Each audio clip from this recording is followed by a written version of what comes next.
AMD versus Intel. Suddenly the desktop PC is in play. Part 1. Intel needed AMD in the early days of the personal computer because IBM and others wouldn't buy a technology that was single-sourced. Hello everybody, my name is Ethan and this article is from technewsworld.com.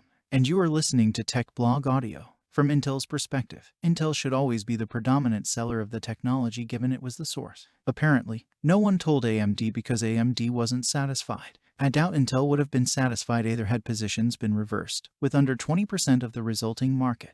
This led to conflict between two companies that initially were pretty much tied at the hip on the underlying technology and market. Up until about a decade ago, Intel maintained a relatively consistent technology lead over AMD and was able to keep that company from becoming a sustaining threat to its CPU dominance. Over the last decade, AMD improved its focused execution while Intel made a side trip to mobile technology which largely failed. Now AMD has closed the performance gap between the two firms. Last week, AMD launched its Ryzen 7000 Zen 4 architecture which appears to outperform Intel's best in both total performance and performance per watt.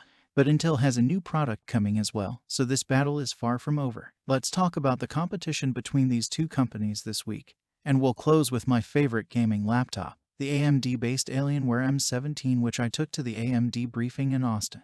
It redefines the word awesome. How AMD caught up to Intel. If you've been an analyst as I have, it seems that companies, in a semi-regular cadence, repeat huge mistakes as if their primary goal was to go out of business. The mistake I'm talking about this time is to pivot toward a disruptive technology that threatens your dominance rather than fighting it. The first time I witnessed this personally at IBM was when PCs and servers came out. Instead of defending and advancing its mainframe dominance, IBM instead seemed to agree mainframes were dead and didn't pivot to sustain a competitive position against companies like Dell and Sun Microsystems that were built around this new concept. The second time was when Apple launched the iPhone. Instead of defending its more secure, business-oriented BlackBerry smartphone offering, Research in Motion pivoted and ended up losing the market it had dominated.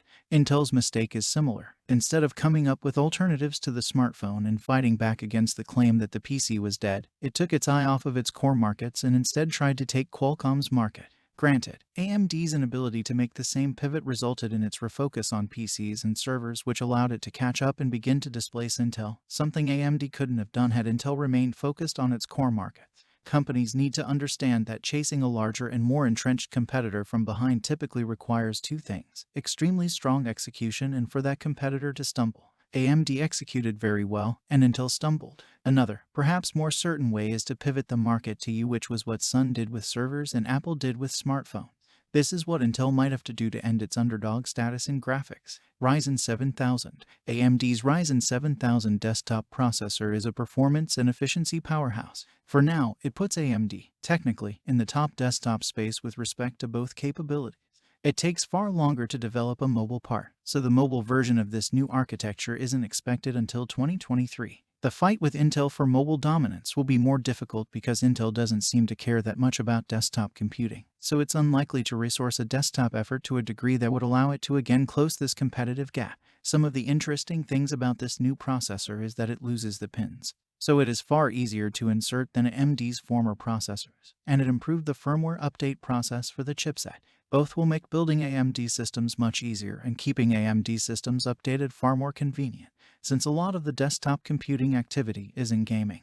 AMD has made impressive improvements to the way this processor can be overclocked, and I expect, once we can talk about benchmarks, we'll find that it will set several impressive new performance records. Now that both Intel and AMD have gone to pinless configurations, I wonder if we couldn't go to a socket architecture much closer to what we use for SIMs. Being able to just slide a new processor in without having to dismantle cooling first would undoubtedly lead to more post-sale processor upgrades and could allow for a condition where the PC can be upgraded in the store at purchase. This could significantly lower inventory costs, increase buyer choice, and enable a far stronger processor upgrade market regardless of which company implemented this change. Advice for Intel. If I were Intel, I'd be thinking about pivoting the desktop market back to where I'd have an advantage. There are two non-mutually exclusive paths to doing this. In other words, they could do both. One would be to focus on provisioning a cloud offering like NVIDIA's GeForce Now or Windows 365, which allows them to sell users a sustaining service instead of a desktop PC.